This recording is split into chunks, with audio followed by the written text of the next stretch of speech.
Alright, for today's video is dito tayo ngayon mas malapitan sa Samal Island and Davao City Connector Bridge. Under construction, ongoing, di ba? Ang galing lang, no? So literal talaga na ongoing ang paggawa, pagtrabaho kasi kita nyo naman may mga gumagalaw na sasakyan, may nagtatrabaho, no? So very good. Nice one, China and DPWH Davao Region. Ang galing kasi talagang hindi siya kagaya sa ibang mga proyekto, no, na hindi na ipagpatuloy. So sa mga hindi nakakaalam, ulitin ko, ito ay loan, soft loan from China, project loan siya, no? So hindi siya pera na inutang para ipagawa ng tulay, kundi talagang yung yung tulay yung inutang, parang gagawa sila ng tulay tapos yun na yung babayaran. Like hindi siya pakukurakot talaga ng susunod na presidente. Diba? So matalino si dati Pangulong Rodrigo Duterte sa Tatay Digong. Matalino siya. Kasi alam niya na, kasi nag-contract signing loan agreement ang China and the government of Philippines under kay Tatay Digong, no? Is back in 2021. So ibig sabihin, taon na lang ang antayin at lalabas na siya sa palasyo sa Malacanang. At mayroon nang magsasucceed na iba. So sino ba yon? So siyempre I don't know kung na-anticipate na ni Tatay Digong na ang papalit ay si BBM, no? Since alam niya na kahit sino mang politiko na dadalhin ang kamay or dadalhin ang kanyang anak ay panigurado panalo, no? So grabe ang katiyakan talaga ng kapanalo kapag Duterte na ang promote. Duterte na yung kalinapa. Anyway, so ito yung tulay na ilang bilyon to, malaki. Tingnan natin mamaya dito yung Wikipedia, pero sa ngayon tsaka na muna yung description dito. So sa ngayon muna enjoy muna natin yung mga internet dito. Yan, so kasi may mga sasakyan, siyempre malayo yan, hindi yan pwedeng dakarin lang ng mga engineers, contractors or mga empleyado ng proyekto. Nga pala ito ay pa lang greenway pa lang yan, hindi pa yan talaga yung actual na tulay. Kasi kung ganyan yung magiging tulay natin from Davao to Samal, saan dadaan yung mga barko? Ang liit lang ng clearance. So greenway pa lang yan. So ito siya ay may habang 3 kilometer, sabi natin basta 20 meter na lang para mag 4 kilometers ang kanyang taas, yung kanyang distance from Davao City, mainland Davao or mainland Mindanao approach, no, hanggang sa landing area sa may Samal Island. So diba nakakatuwa, no, kasi sabihin natin na yung ruta natin, ako for example, ang talagang gusto kong puntahan lagi ay ang Panggubatan dun sa may Kaputian Island Garden City of Samal, dulo yun, likod nito. So gagawin mo, pupunta ka pa doon sa dalawang barge or port or ferry pier, no? So it's either sa may wharf, sa ferry wharf, or doon sa may Davao Samal Dabsam, ganon.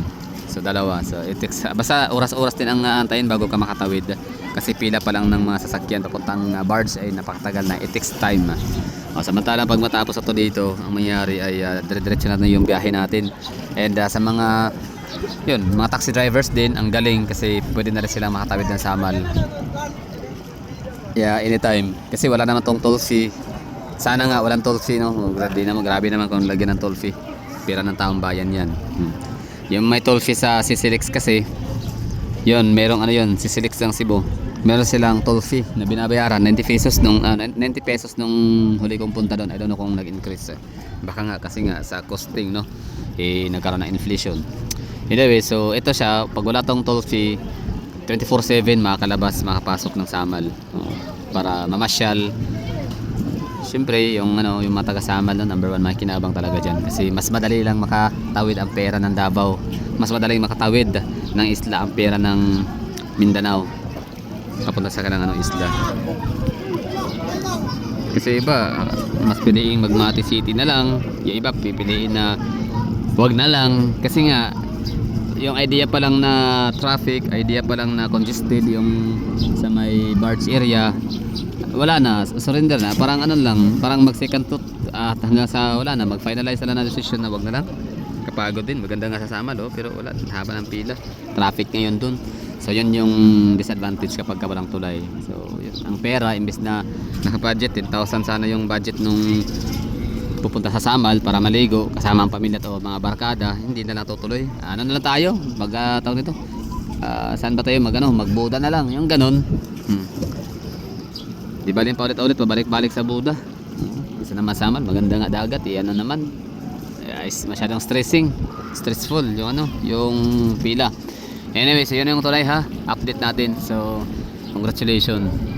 May nag-comment na ano pa daw to, 2030 ang kanyang ang magiging operational matapos 2030. So ilang taon na ba yun, ilang taon pa yun, so that's 4 years to go. Samantalang ito kasi nabasa natin sa Wikipedia na nakarang araw ay date to be completed, target or parang estimated to be completed by 2027 and at the same time syempre operational na, syempre tapos na siya, pang gagawin, di ba? So pag tapos na siya by 2027 operational na rin siya. So ngayon may nag-comment na nakarang araw na by by 2030. Well, sa ngayon kung tingnan natin yung 2030, sobrang tagal pa noon, 4 years pa, grabe tagal pa. Pero kapag nasa tayo, nasa malapit na mag 2030 or 2030 na, di ba, yung ayun na open na, just like coastal road ng Davao City sa may junction 1, bubuksan daw itong ganyan, tapos na-extend basta 2023 bubuksan, tapos na-extend ng wait lang, 2023 ba yun, 2024 nakalimutan ko na tuloy. Oo nga, 2023 nga siya. Sabi ko, January, tagal pa. So, na-extend ulit ng March, na-extend ulit ng ganyan hanggang sa ayun, July 2023 na open na siya. O ngayon, wala, pinagsawaan na. Ilang taon na ba nakalipas, no? So, magto 2 years na siya. Mula nung nabuksan, magto 2 years na siya ngayong, 3 years pala. Kasi di ba 2023? Anyway, so ganun din, same sa tuloy na to dito. Ayun, si pinatagal pa niyan, no? Yes, matagal nga kasi kung dito tayo nagsisimula sa 2026. Natingnan yung 2030. Pero the moment na malapit na mag 2030, mga 2029 na, next year na 2030 na, yung ganun, di ba? So tapos na siya. Pero na lang, tinanan lang natin na madali lang talaga yung panahon, yung oras. Kasi nga grabe ang mga tao na to. Nagtatrabaho sila kahit mainit. Yung kulay blue na yan, dyan nila tinatago or dyan nila ini-stack or nilalagay ang mga gagamitan. May mga cranes din dyan, may mga metal truss, ano pa ba tawag dyan, mga materyales sila pampagawa ng tulay. So yung kulay blue na yan. Tapos ito namang kulay kita nyo to, yung kulay puti na yan, parang eskwelahan. So yan ang tirahan ng mga Chinese workers. Ang galing, no? Masyado tayo talaga ang layo talaga ng Pilipinas sa Pilipinas, sistema ng Pilipinas sa sistema ng China. So ang mga construction worker natin pinapaturog lang ng pinatatagpitagping mga yung mga scrap ng mga materyales na pinagagawa sa mga, for example, mga plywood, ganyan, mga metal, mga yero. Doon sila pinapatulog para yun ang ginagamit para gawing kubo-kubo or bahay, kwarto for the meantime. Pero samantala itong China, talagang naka-air conditioned yung mga free pub houses. Ang galing, di ba? Nakatuwa. Partida, hindi pa yan sila dito sa Pilipinas, aalis pa yan sila right after matapos ang project. Samantala mga Pilipino, wala. Anyway, so balik tayo sa tulay. So yan po yung nakita natin dito, Greenway. Greenway. Hindi pa yan ang tulay, actual na tulay, so that's Greenway pa lang. So dahil dyan makakadaan yung mga cranes. So ito yung nagsimula contract signing agreement, loan agreement nung 2021 April, if I'm not mistaken, April 2021. And yun na nga, nasimulan groundbreaking sa time na ni Bongbong Marcos. Groundbreaking inauguration.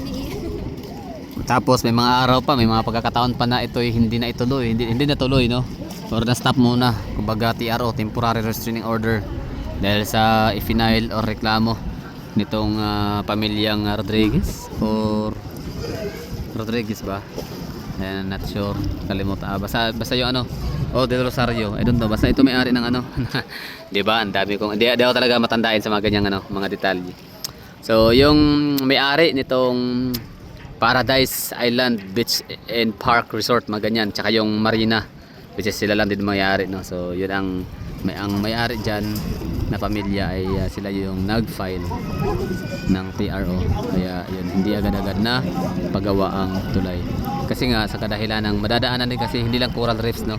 Ang masisira, pati ang kalang property, madadaanan. Landing area kasi siya.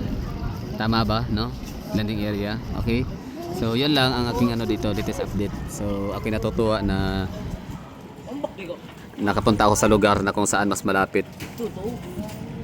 Mas visible siya in the naked eye. So, ganun din sa ating camera, of course.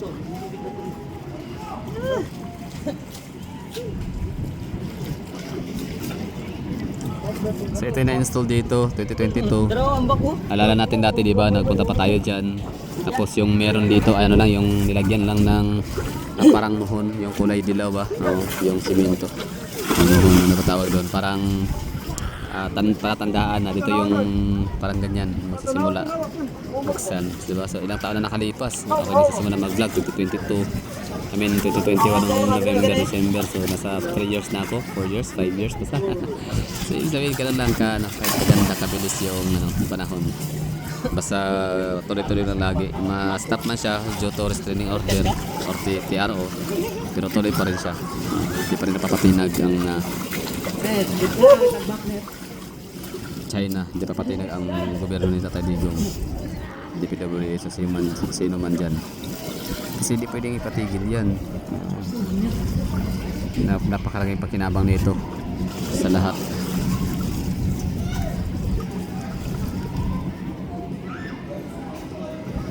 Iikot ko lang yung camera para makita ninyo ito, greenway na to dito.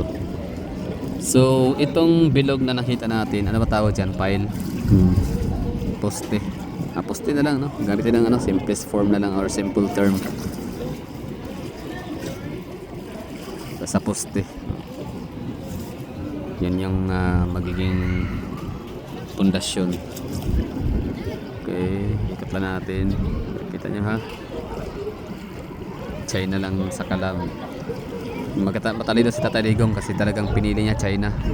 Kasi alam niya reputasyon ng China eh, no? Pagdating sa paggawa ng ano, tulay. Pag sinabing tulay, talagang tulay at kalsada. China ang nangunguna sa buong mundo. Sundan natin ang plan.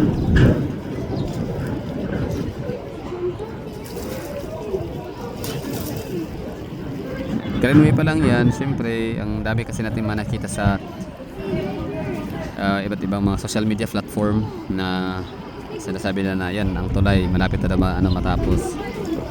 May dumadaan na daw ang sasakyan.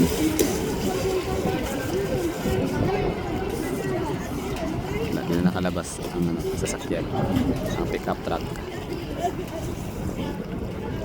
Okay, huminto lang siya dito. Huminto siya dito na portion. So tayo na mapatuloy. Tuloy tayo. Yung may tao sa baba.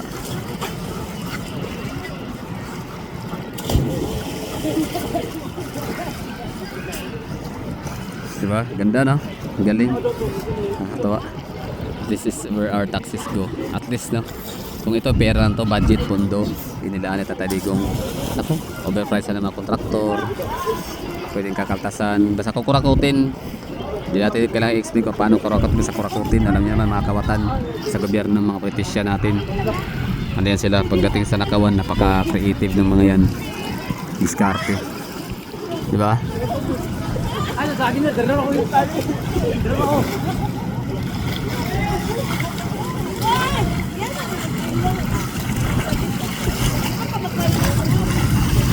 Yun na, no? So, ito na yung pinaka-gitna. Yun ang may pinakamataas na clearance. Itong poste na to dito. Kung sa amin dalawang poste, pinakauna lang ginawa. Grabe ang ano yan, no? Laki, no? Parang ilang square meter kaya yan. Ano kaya sukat niyan? Sige lang, minsan malapitan natin yan, no? Close up talaga nang makita talaga, ma-explain ko sa kung ilang dipa, ilang square meter kaya ang ang kanyang lapad ng poste na yan, yung dalawa, ito tsaka to, yan. Lapad niyan siguro parang ano yan parang nasa mga 50 60 square meter, tama, 60 square meter pwede, no, or 80 square meter. Malaki yan malayo yan dito, pero ano siya, laki ng para na siyang mga condo unit na napasukan ko, mga napuntahan, natulugan, na-estihan.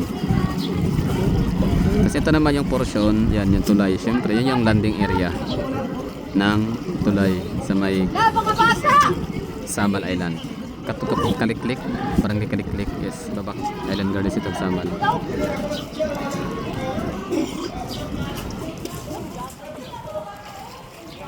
So okay na tayo dito, thank you, maraming salamat sa mga nanonood dyan. Nakakatawa lang na meron tayong